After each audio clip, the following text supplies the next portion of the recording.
Welcome back to the deep dive. So we're on a very specific mission today, one that you actually proposed to us. That's right. We're taking this really dramatic lyrical analogy about a failing relationship, and we're going to see if it holds up as a blueprint for a brain cell in distress. It's a fantastic question. You asked if the line, not plus on, not plus on, not plus, the baby give it up, could, actually describe a hyperexcitable demyelinated axon. Yeah, does it track scientifically? It tracks perfectly. The sources we're looking at today, especially the computational models from labs like Martin Cole's, they confirm it with astonishing clarity. And that's the key here, right? The methodology. We're not just looking at pictures of cells. This deep dive is built on what the researchers call digital twins. Exactly. These are incredibly detailed computational models. They allow scientists to map out channel by channel the exact electrical and metabolic stress on a single neuron. So you can stress test the wiring in the brain. You can think of it like that. And today we're focused on a very specific wire, the layer 5, or L5, pyramidal neuron, a real workhorse of the cortex. Okay, so that's our mission, to map out this biophysical heartbreak. We're going to show how losing which we're defining as myelin or structural dedication, forces the cell into need or metabolic panic. Yeah. This leads to a frantic neigh plus scream, which then causes the receiving cell to, well, give it up. It really is the ultimate biological story of trying to maintain a commitment when all the support is just gone. Okay, let's unpack this. So let's start at the source. The layer 5 pyramidal neuron, I've heard them called the CEO neurons of the cortex. They're these huge, complex cells doing all the heavy lifting. That's a great way to put it. They are absolute giants of signal transmission. What makes them so special for this kind of study? Well, they generate something like 60% of all the electrical impulses that leave the cortex. These are the critical output signals when you move, when you see something, when you make a decision. So they're always on. Always. The models show them firing at least 4 times a second, minimum. They are the source of this immense high-fidelity electrical work that has to travel long distances, and it has to be accurate. And that accuracy, that ability to do the work, depends entirely on the quality of their wiring. This is what we're calling like. That's the perfect analogy. Like is myelin. And it's so much more than just insulation, It's an active structural dedication. Explain that a bit more. Myelin is this tightly wrapped fatty layer around the axon, the neuron's long wire, and it's what enhances not just the speed, but the fidelity and the precision of the electrical signal. Without it, the signal would just fizzle out. So if myelin is the dedication, the like, what happens when that's stripped away? I know the researchers use something called the Cooper zone model to do this. Yes, and that's where the cost of need, this metabolic panic, really comes into play. They targeted L5 and layer 6 axons and showed a huge reduction in myelin basic protein. Which is the marker for healthy myelin. Exactly. So you remove that efficient, low-cost support structure, and suddenly the neuron is exposed. It's structurally compromised. And I'm guessing the neuron doesn't just stop trying. Oh, far from it. It has a biological imperative to get that signal through. But now, without the myelin, it has to burn a massive amount of energy just to force the current down the axon. That's the need. That's the need. It's trapped. It's spending huge amounts of cellular ATP, what we call high sunk costs, just to stay viable, just to keep functioning at a bare minimum. It sounds utterly exhausting. It's like the cell is working 3 jobs just to keep the lights on. It's a state of chronic cellular debt.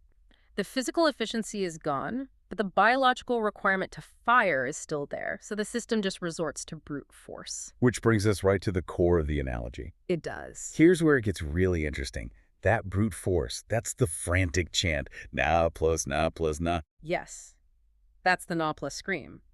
It's the biological reality of hyperexcitability. The neuron basically realizes the signal isn't getting through efficiently, so it tries to compensate with sheer electrical power right at the source. And that source is the axon initial segment, the AIS. Right. The AIS, think of it as the neuron's dedicated power plant. It's where the action potential, the electrical pulse, is born, and it's all powered by sodium Na plus ions rushing into the cell. And you said these sodium channels are packed in there. Unbelievably so, especially in these L5 neurons.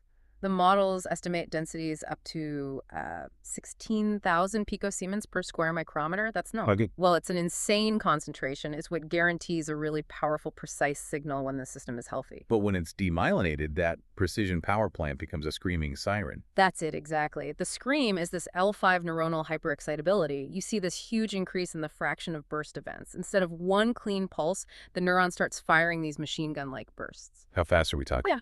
Around 200 hertz instantaneous frequency, it's a desperate high-frequency shout to try and push the signal down that bare, resistant axon. But wait a second.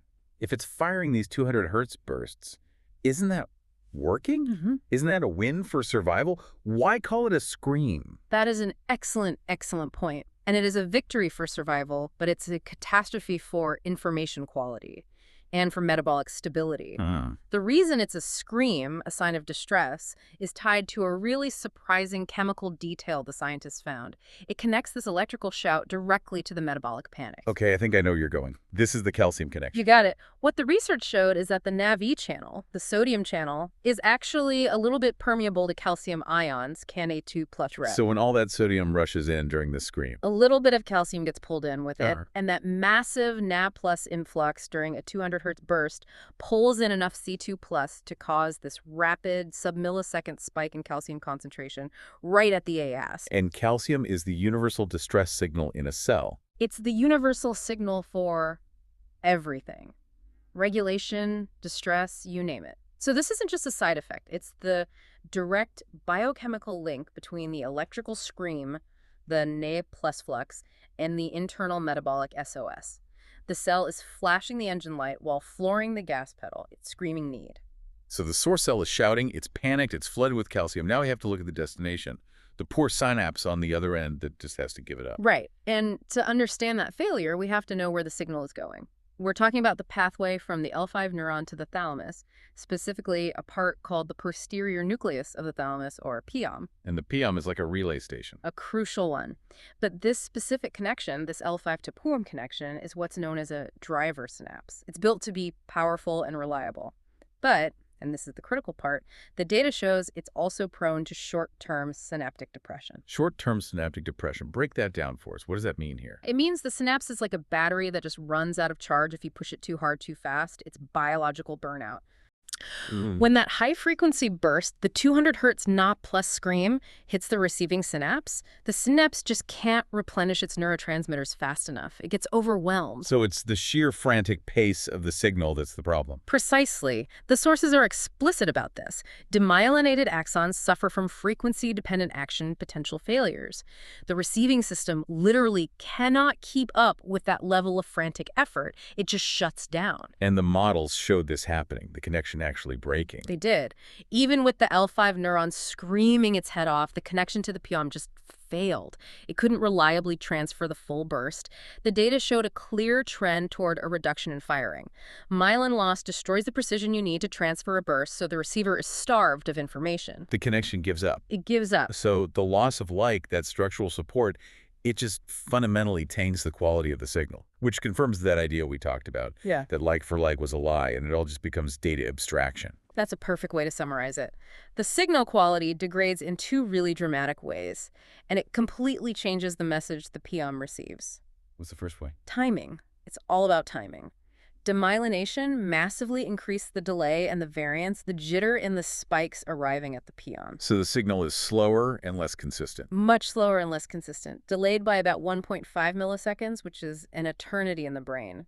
And that loss of timing precision is everything, because in neuroscience, timing is the message. It sounds like turning a high-def digital signal into a staticky, delayed AM radio broadcast. That's the perfect analogy, and because of that delay and jitter, the compromised axon effectively becomes a low-pass filter. A low-pass filter. It strips out all the high-frequency nuance, all the complex, finely timed information in that original 200 hertz burst. It's gone. Filtered out. The POM neuron on the other side, it can't read the subtleties anymore. It just widens its window for integration. Meaning it can only pick up the basic, slow, booming rhythm. Yes, the complex message of like is filtered out, leaving only the crude delayed message of need. That is data abstraction. And that leads to the last piece of this, which is just fascinating, the idea of backpropagation. Yeah. You said the system's distress creates literal false feedback. It does. This is the inherent chaos of the demyelinated state. When the researchers were building their digital twins, they actually had to tune the model specifically to prevent something called ectopic spike generation. Why? Because in the real biological system, demyelinated axons are incredibly unstable.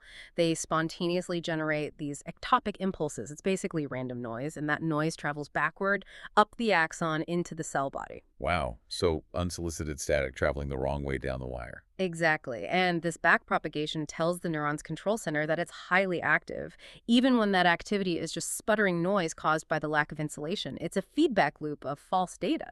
The system's own anxiety and chaos are literally feeding it lies about its own state. So what does this all mean? Well, the central revelation here is just, it's powerful. A metaphorical human experience of relying on high effort, on need, without any foundational support or is perfectly mirrored in the biophysical reality of an axon struggling with myelin loss. It's just amazing that neuroscientists like Cole and Jamin, Hmm. using these digital twins, essentially proved the lyrics are biophysically accurate. The intense energy-draining effort, the NAB+ scream, the metabolic panic, it leads directly to system failure, to synaptic depression. And the science is so clear on this, that structural integrity, the myelin, it isn't just about making things go faster, it's about stability. It's about energy management. Without it, the system defaults to expensive, high-frequency noise just to survive. And that noise is what actively destroys the connection it's trying to save. Which leaves us with a pretty provocative final thought.